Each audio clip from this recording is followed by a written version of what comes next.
Hello everybody, my name is James and I'm here today to tell you about off-grid solar system. Why am I here today to tell you about this? Because a lot of people have seen my system. If you look off to the left here, my left, your right, you'll see a series of solar panels that have been up there for approximately 2.5 years. And like you, I came to YouTube to find a lot of answers. I just didn't get them. I've seen a lot of hype, I've seen this, I've seen that, a lot of good information, but also a lot of not so clear information. Now, what I'm going to go over with you here today is a system I made about 2.5 years ago. It's been up and running ever since. It's a totally off-grid system. It's been operating fine, actually no glitches whatsoever. The environment we're in here is a bit harsh. We're at 1,200 meters, 4 seasons, extremely cold in the winter, minus 15 C, to 30 degrees hot, 30 degrees Celsius in the summer. So extremes. We also get a lot of typhoons, we get a lot of storms, we get all kinds of stuff. What we're going to do first is we're going to go ahead and give the folks out there that have no idea what these systems are a bit of a simple tour, and then we'll kind of break it down a little bit, each individual thing and what they do. And also, one of the major questions you're probably going to have in your mind is, okay, if it's good, if it works, what can I expect out of it? What can I get out of this system? And is it reliable enough to do what I need to do? Now, of course, that's going to be an individual thing, and you're going to have to decide your needs. But for this system here today, we're going to have a 3,000 watt system, which is plenty, which can run pretty much everything you need. That's a heck of a lot of juice. And then we'll go over the batteries, the panels, X, Y, Z. So first, what we're going to do, we're going to go take a look at the panels and show you what they're all about. And then we're going to come back and we're going to go over each individual component. And then we're going to do some tests on the different items that are conveniently hooked up so you can see how it works. So let's get up to the grid.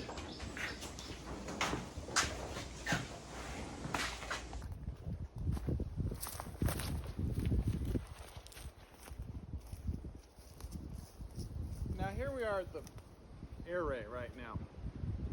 As you can see, these panels are not exactly small. That was one of the things people don't really realize, is the size of these things. Now, I'm 6'2", about 200 pounds.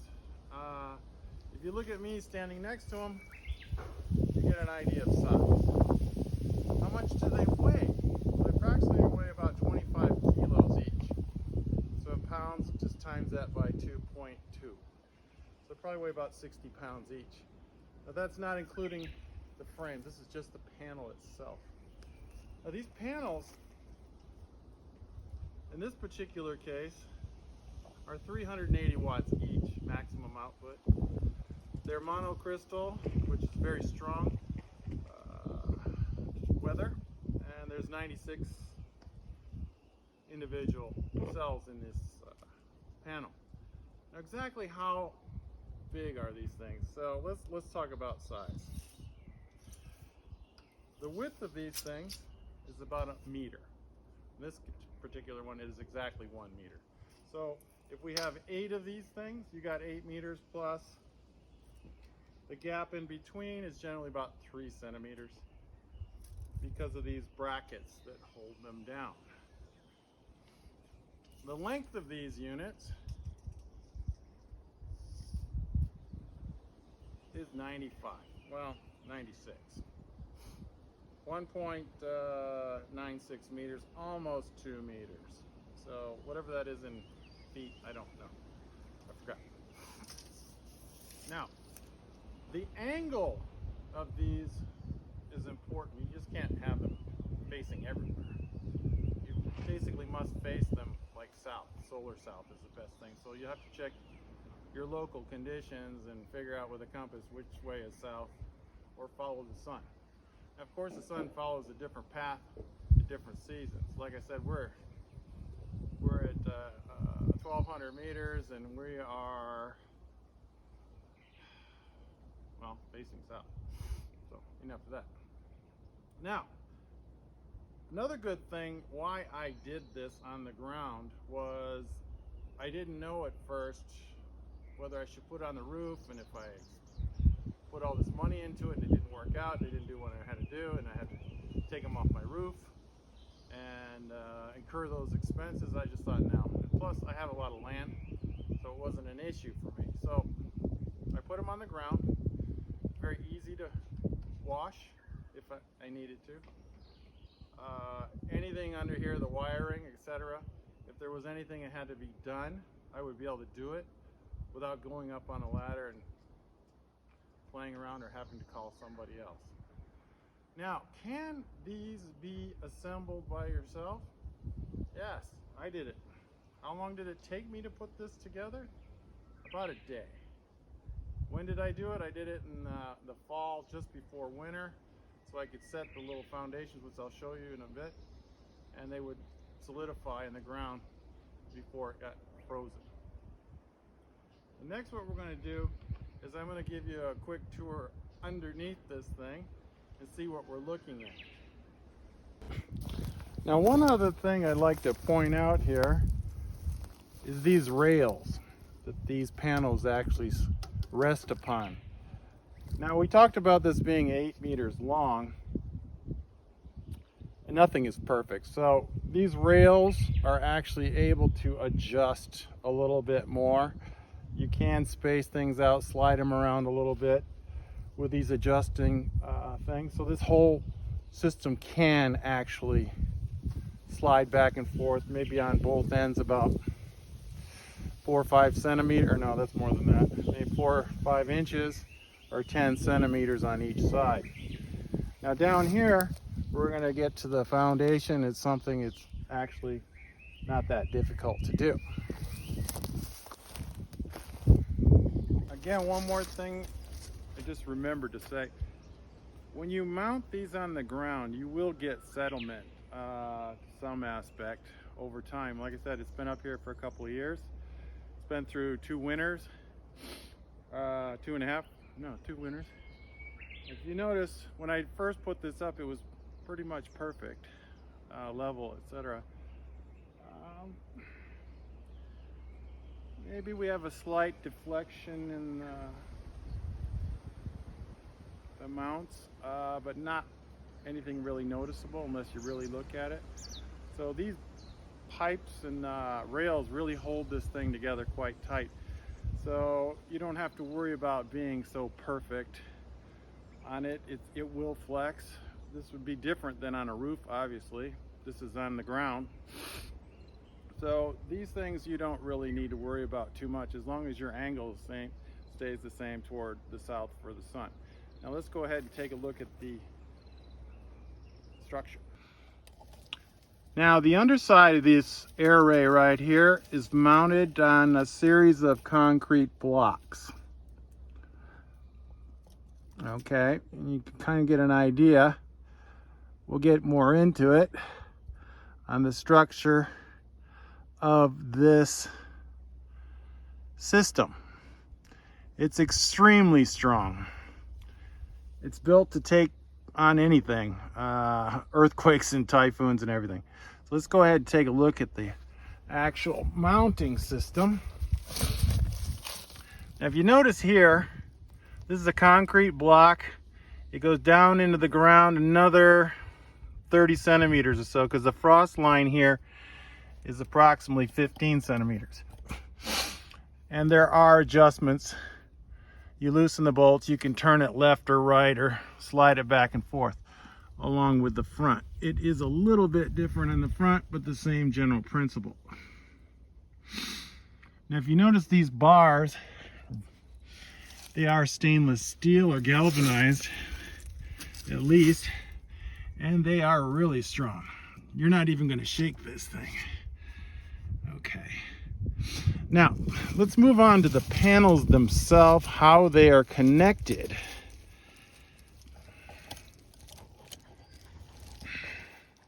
These panels are wired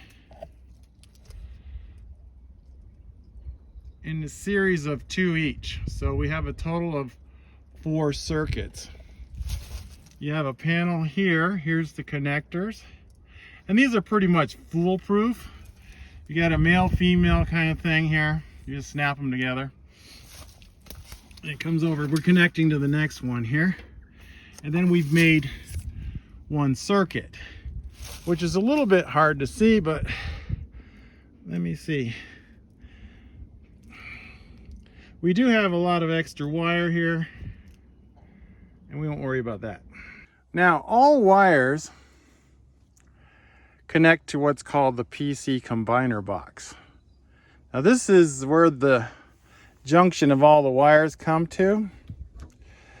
And off to the left here, you see how we put a simple earth ground to this unit, and it goes into the ground. So it's really important to ground everything, just in case there is a lightning strike. The chance of that happening is pretty rare, but it could. So when we open the PC combiner box, it is a weatherproof box. You'll see it has a nice rubber seal there. Now, like I said, this is 2.5 years old, and the seal is held up quite well. Now, these things are not bug proof. Bug guys can get in here through extra holes. You can put caps on them underneath, but that's not going to stop all of them. Now, how does this thing work? Well, actually, each array, one side or circuit comes in, and you simply plug it into the breaker. Now, this is already pre-wired up here. This is your live circuit. Now, if you look up here, and you'll see the lights are on. That means 1, 2, 3, 4, 5. Well, this is a spare output here. The circuits are live, and they're working as advertised. Now, this system here, again, here's your arrays coming in. Simply plug them in, and this is the output. Now, this output here is simply a plus and a minus. Now, I didn't have 2 types of color of wire at the time, so I just used red. But that's okay. I mean, it's marked here. This is minus and this one is positive. You don't really have to worry about that. That's a pretty easy thing to do. It's not necessary to have the wires color coded. And of course, over here we have another ground. Everything in this thing has to be ground or it won't work right. Now, one other thing that is important in this combiner box is here's your main breaker. Now, if I turn this off, it's not going to work. It's going to turn off everything inside the building. So, just in case, I always make my PC combiners have a spare breaker. You never know if there's a lightning strike or something goes bad and it whacks this thing and you're in trouble. So you don't have time to go get another one. It's good to have one on hand. Now, can I run 2 systems off of this? Yes, I can. I can easily run to 2 MPPT controllers, which we'll talk about when we get back in the shop. But again, you're still drawing the same energy from the power. So if you're running 2 different systems, you will be drawing from the same thing. So let's go ahead and take another look inside. Now that we know the arrays come into this breaker box and then the output goes back to the building, simply 2 wires, a plus and a minus. It's not complicated. And they go to the shop. So we're going to walk back to the shop and show you further information. Okay. We have three major components of this system. Nothing really that complicated. And this is running on DC power, so you don't have to worry too much about having any real issues. The wires from the array come to this box. This is called the MPPT controller. Now this is the guy that's the brain of the system. You can do a lot of things with it, and then again, you just don't really need to use most of those options for most people, but for here, it's only used for one purpose, and one purpose only is to charge the battery pack. Now this battery pack, well, I'll give you more details about that in a minute. This is a 48 volt system. 48 volts. So you have 12, 12, 12, and 12. In series is 48 volts. And from this 48 volts, we're running two cables. From the negative and the positive to what's called the inverter. This is the guy that changes the power from the 12 volts, from the 48 volt system to the 100 volt, whatever you use in your country. Here we use 100, 110 for average household appliances. Here's the standard US, or Japan uses this too, power board. Now, as you see right here, this inverter is pretty simple to use. It's a simple plug, just like that. That's actually what that was plugged into. You simply plug it in to the unit.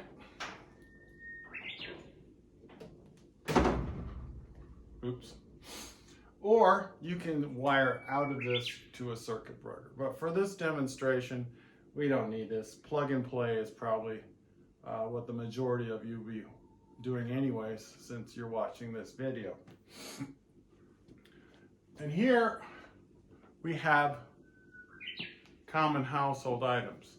Now this system right here is 30 amps, so you've got enough juice to run a small house. But just to show you what we have here, here's the lights of this building. It's simply plugged in here. I plug it in there. We have lights here.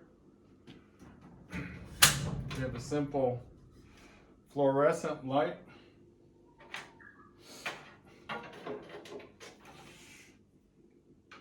Voila, we have light.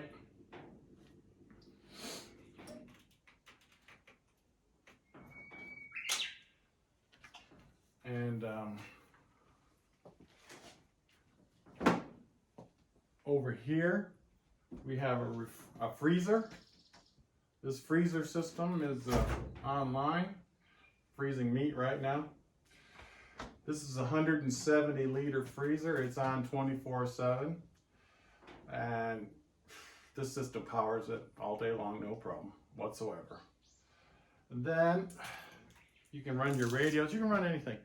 Actually, you have enough power here to do anything you need to do all day long in a cabin or retreat area. And you can enjoy that for free. Okay, now, when you first turn on your MPPT solar controller, you're going to get a little picture there. That's your array. And over here is your little MPPT controller. And off the top right, you see a battery being filled up with electricity. That means it's actually charging. Now, down here on the far right, most of these manufacturers are pretty much similar. You see a picture of a light bulb. This is actually only used when you're connected directly to this box to generate electricity. We are not, so this function is not used. Now, I don't recommend actually using this function. That's generally if you're in the middle of nowhere and you have no batteries. I mean, if you have no batteries, you would have to use that function, but as soon as it gets dark, the power is gone with no batteries. Now, when you turn it on, it can give you a couple of questions. Usually it knows by itself, but if not, you might have to program it. This is the battery type that we're using, which is gel. Then you can continue through these functions to see the battery temperature. The battery temperature right now is at 13 C. So it's not that warm, it's not that cold. Today, the weather here is very overcast and it's about 13 C outside right now. So the batteries are pretty much spot on. I think that's like 55 degrees Celsius or Fahrenheit. And next we're going to move on to the time and date, which is really not that important. Okay, right now the sun, like I said, is not exactly bright, so we're just generating PV is the array, 82.7 volts. Now this system here is a 100-volt system, so this is actually not too bad, but that's not exactly what we really care about. We don't care about the volts. That's the amps that the array is using. What we do care about is what's happening to the battery. Now, we know this is a 48-volt system. You don't want your batteries at 48 volts. This is running at 55.2 volts right now. That's the max power of this battery pack. This is exactly what you want it to be. 55, 56 is an extremely healthy battery situation. And if you don't have sunshine and they go down to like 40 some odd volts, you'll get an alarm on this box. It's telling you it's not enough battery power in there and you could cause problems. So if it's going to drop down to 48, somehow you're using it and you get an alarm, stop using it because you could damage your batteries. And I'll do another video on that and how to recover lost batteries. Okay, battery amps, battery watt hours, load. We don't have a load. We don't have the light bulb on, so we're not worried about that. And I'll show you a little photo of what this actually looks like. Okay. Load type is off. Okay, we're back to the gel. Now, as long as you see this thing is moving, going into the batteries, you know it's pretty much okay. You don't need to worry about these other little things because this is just a simple system. Next. Now, the final part of the puzzle is the inverter itself. As I said, this is quite a simple system. It has two ACs out, which is a standard plug. And they kind of look funky, but this is all right. It's a universal thing. You just kind of squeeze it in there. It has a USB for monitoring system. I don't use it because I don't want this on the grid. And a standard display with an on-off switch. The alarm, if it's an alarm, it will go beep, beep, beep. And it's green right now means it's going to work. Down here, you can actually wire from here into a breaker box system and set up whatever you want to do to go from there. But for this system, standard 2 plugs and a wall socket is pretty much all I need for this place right now. So we're not going to go any further on that. So finally, the end result for me after 2.5 years of using this system, yes, it was definitely worth it. Negative points, so far I found nothing. The cost was reasonable. Service was not required. Would I recommend it? Definitely. Would I recommend lithium batteries systems? No. Would I go with the AGMs? Yes. Now, you're going to get people out there saying, that's not true. Okay, go ahead and make one. But from what I've come up with right now, I can't beat this. I mean, I wish I did it years ago. I should have done it years ago. Now what I'm going to do next is I'll make another video. I have another system online. It is a roof mount system now that I have the confidence to actually use it. And then we'll go from there. Okay, see you again next time.